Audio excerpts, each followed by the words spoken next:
Hey troops, it's Roy from Geeks Adventures. Woohoo! Tonight it's not just NFL playoffs. Episode 1 dropped tonight of True Detective Night Country. Now, this is on HBO, so unfortunately, like the others, well, actually, no, some of the streaming services just do it once a week, but you get the idea. No, this is not a tradition. This is more of a reaction thing rather than a review thing because right now my brain is still trying to absorb and process all of this. Also, it's not as fun to do the whole harkens back to no. It's more fun to just go, which was the fun part of all this because that's been my reaction the whole time. Okay. So, we'll do this for a spoiler shield. Now, not that there's a whole lot to spoil, because we don't know anything. Okay? We really don't.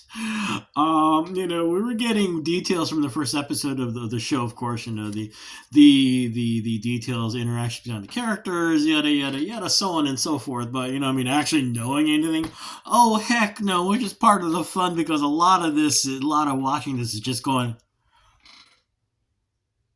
but how? What? Huh? Anyway, so nonetheless, spoiler shield. Okay. Okay. Quick non-spoiler field summation. Wow. This show harkens back to season 1 of True Detective.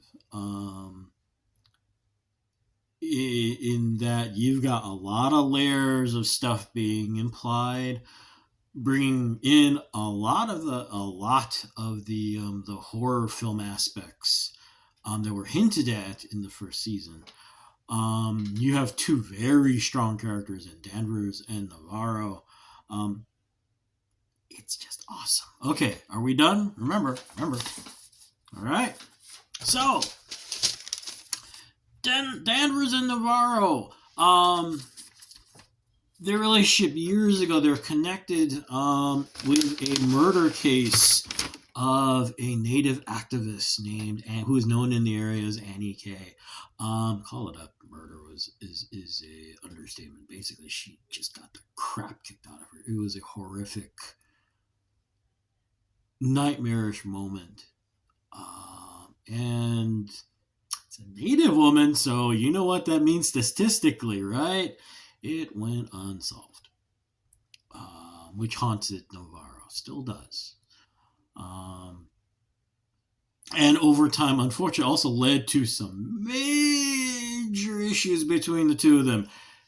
Pretty ragey issues. But anyway, now you're going, oh, okay.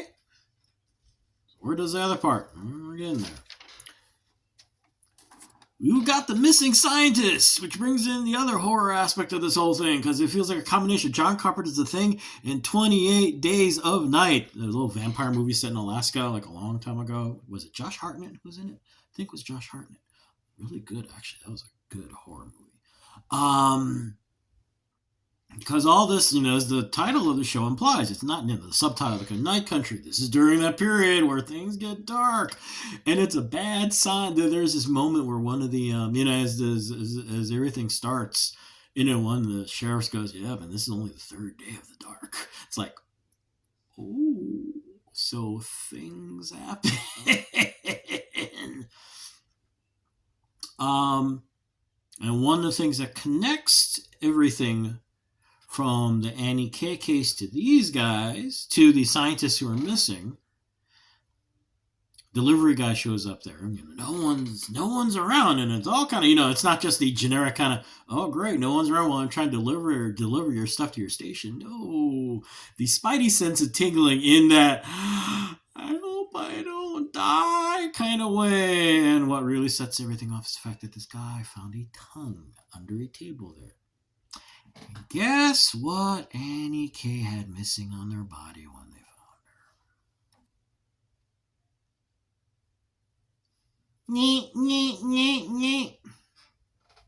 And the other creepy thing on her body, And if you're a True Detective fan, and if you adored season one, you know this is a bad sign. Yeah, the spiral's all over the place. What does that mean? We do not know. Remember, like I said in the spoiler shield, yeah, it's a spoiler shield, but that's more in terms of plot and stuff. As far as actually what's going on, we don't know.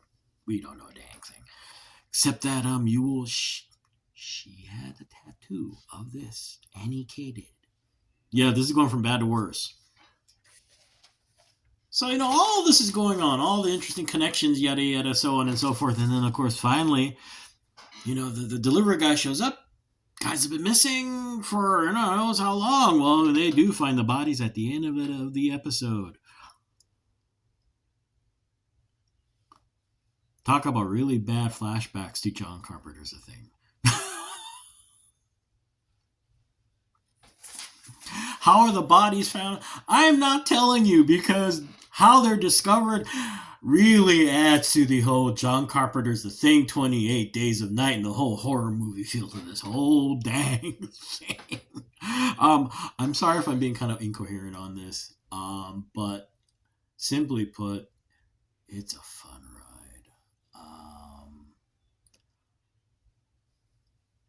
A lot of little things come up. I mean, some of them are kind of generic jump scary kind of things. But there's a lot of moments to just set up the fact that this ain't quite right.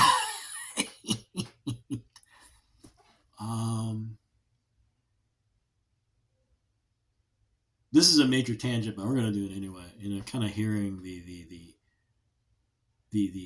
constant we'll put this, the constant complaining about streaming services, and I have issues with streaming services also, so on and so forth, and how it's ruining everything, and yada yada yada. In some ways it is, no question. On the flip side, this is a reminder of the wonderful things that are done. Being able to create a story like this that's going to take, it's not going to take, 20 episodes or anything, but, it's going to take, I think 8, 10? I don't know. But anyway, you get the idea.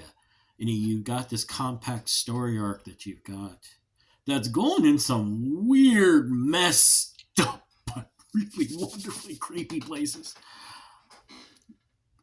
You're not going to be able to do this anywhere else, except like this, on a streaming service that is willing to go up to, we pass rated R, folks.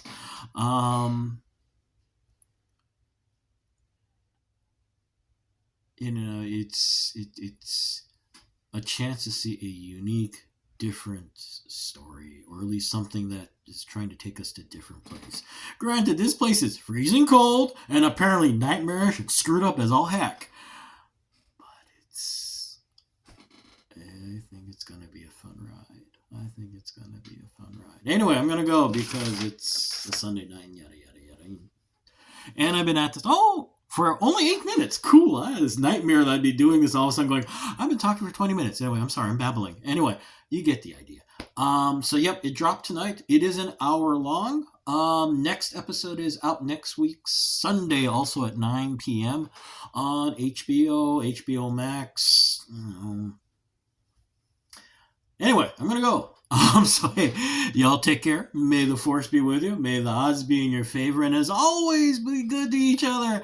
And don't go wandering out in the middle of the night without a really bright flashlight, which kind of goes without saying. But anyway, I'm going to go. Y'all take care, all right? Be good to each other. Peace. Bye.